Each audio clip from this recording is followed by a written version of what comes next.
Македонија официјално доби трет мобилен оператор. Компанијата One Macedonia во собственост на унгарската 4AG официјално ја доби лиценцата за влез на македонскиот пазар од Агенцијата за електронски комуникации. Компанијата очекува во наредните 5 години да заземе значителен удел на телекомуникацијскиот пазар кој ќе се мери во двоцифрени проценти. Во земјава веќе функционираат два мрежни телекомуникацијски оператори кои држат околу 96% од пазарот, плюс уште 4 виртуелни оператори. Директорот на One Macedonia вели дека во повеќето земји има по 3 или по 4 оператори, па е уверен дека има простори за нив.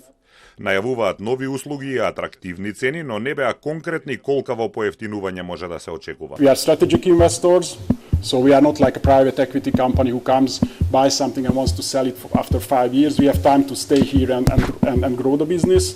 I think it's very important.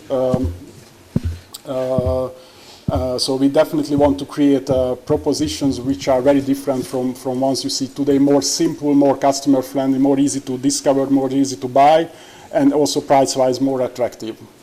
Лиценцата ја платиле 8 милиони евра, а планираат да инвестираат 100 милиони евра во изградба и развој на мрежа за што ќе користат европска опрема од шведски Ериксон. Според договорот, третиот оператор треба да го покрие Скопје до крајот на првото тримесечие од наредната година. До 2032 година со 5G мрежа треба да биде покриена целата територија на земјава. Додека да ја изградат нивната, ќе ја користат мрежата на постојните оператори. Директорот на Агенцијата за електронски комуникации Јето на Кику вели дека ако се појави потреба и интерес, има простор за влез и на четврти мобилен оператор. Унгарската телекомуникацијска компанија 4AG важи за блиска до премиерот Виктор Орбан, а интерес за влез на македонскиот пазар пројавија по смената на власта. Унгарците веќе работат во Албанија и во Црна Гора преку својот бренд One, а сега влегуваат и во Македонија.